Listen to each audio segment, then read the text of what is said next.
Hi, I'm Daniel. I'm the game designer for Ancient Sands, and welcome to part 5 in a video series where we're going to be talking about all the different cards you'll encounter in the game, their effects, some story on why we put some of them into the game, and some edge cases you might encounter as you play with them. So in this series, we're going to be talking about all the different weather effects that you'll find in the event deck. Now with the event deck, you're going to draw one card from it every single round, so the first player's responsibility will be to draw one at the start of their turn.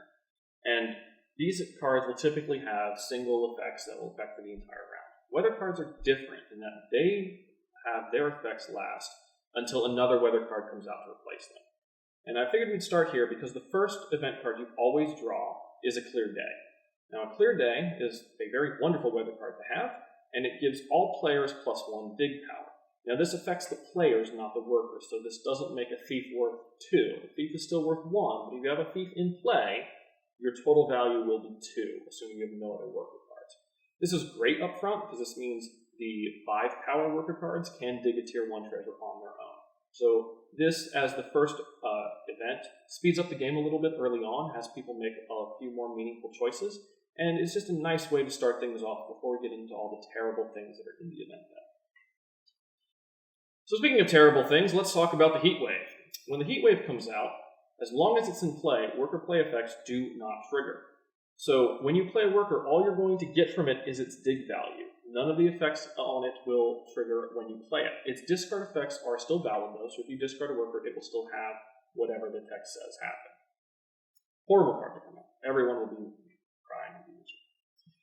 The next card we're going to talk about is the Lightning Storm, because the heat wave wasn't bad enough.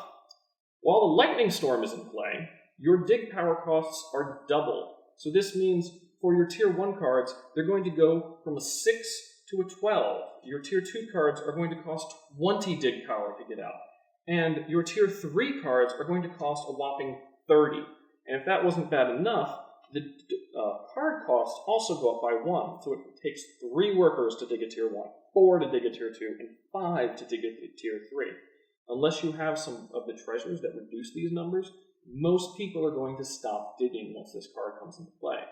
So everyone takes shelter from the Lightning Storm, and everyone reverts to more of a desert manipulation playstyle. You're going to be holding on to your higher value workers because you don't want when this card to end for you to be sitting on potentially 20 or 25 points, as you're going to be forced to discard a lot of those. Another horrible, horrible thing that will happen to you all. Oh, we're not done with horrible, horrible things. The next card we're going to be talking about is a Null Storm. When a Null Storm is in play, dig and constant effects on treasures do not trigger. So whenever you dig up a treasure, you're only getting its point value. And all of those wonderful treasures that you have dug up before, those tool caches, explosive caches, that shield you found, they don't do anything as long as the Null Storm is in play. So this prevents all of the old magic that you're digging up from the desert from ever triggering. Again, this is not a happy place to be. And of course, if you're in a desert, you're going to potentially run into sandstorms. Now, sandstorms are not as bad as some of the other things because while they prevent everyone from digging this round, the sandstorm also moves on at the end of the round. So sometimes it can be a relief to find a sandstorm. If you're sitting in a horrible lightning storm, the sandstorm can come in, and at the end of which replaces the lightning storm, and at the end of the turn, the sandstorm itself will move on. So it's bad, but it's not as bad as some of the other things that could linger there for several rounds and really just ruin your time. The last weather effect is actually quite nice. It's a cool breeze. Now, when we say cool breeze, it's cool for the desert. So while the cool breeze is in play, you're going to keep one of the worker cards that you had when digging, only if you're going to discard everything. So if you had one of those wonderful constant effects, or you dug up a treasure that lets you keep a card, the cool breeze will not help you in that case, as you're already keeping one of those. But if you're going to discard everything, you get to keep one of your worker cards. Wonderful little buff for everyone. Everyone will like it, especially after some of the horrible, horrible other weather effects that probably came out before. So the next group of events we're going to be talking about are the events that are going to come out probably while you have a weather effect in play. So in addition to dealing with lightning storms and sandstorms and heat waves, you're also going to have to deal with some of these. Now, some of these are a little beneficial, so don't be too freaked out yet. The first two we're going to talk about them together because they're very, very similar. It's Ambition and Slow Day. So when Slow Day is in play, you can only dig the cheapest available tier. So if there is a tier 1 card visible and unlocked, you have to dig a tier 1 card this round. So if you've been saving up for a tier 3, you've got 3 workers out, you're holding on to your last one, you're ready to go, and this card comes out, tough. You got to dig a tier 1 and discard all of those. So this is nice in that it keeps people from constantly hoarding and saving for the high-valued card, because it increases the chance from not only the players messing with the board and hiding some tier 3s, but the desert itself is just saying that no, today you're going to be very tired. Alternatively, ambition is the complete opposite. Only the most expensive treasure tier that's available and unlocked can be dug up this round. So, same thing, just one target's the cheapest, one target's the most expensive.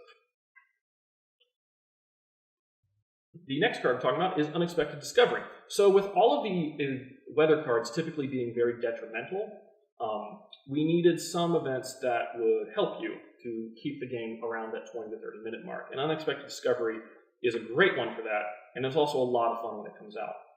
So with Unexpected Discovery, when you dig for this round, the player to your left chooses which pile you're digging. However, the dig cost for every tier is only 2 cards. So most likely, everyone's going to be digging. As long as you have at least 1 card in play and you decide to play another one, you're going to dig something up. So if you've been hoarding cards, you're again going to be a little punished in that if you have 2 or 3 cards already out, you're not going to be able to benefit from playing more. But if you only have 1 card out, you're going to potentially get something very good if there are no tier 1 cards available. A lot of fun, very enjoyable to be the person that gets to tell someone where they're dig, and even more enjoyable when you're the person being told to dig and you find that cave mouth that leads to a tier 3 or some other wonderful combination like that. The next card we're looking at is Added Efficiencies. This is another fun little buff card. And with Added Efficiencies, when you're digging, you only have to discard the minimum that you need to dig.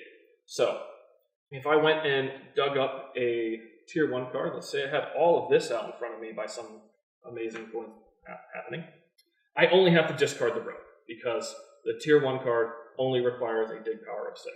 Alternatively, I could discard these 2 if I wanted to hold on to the rogue, because the card also has the worker cost of any 2 workers.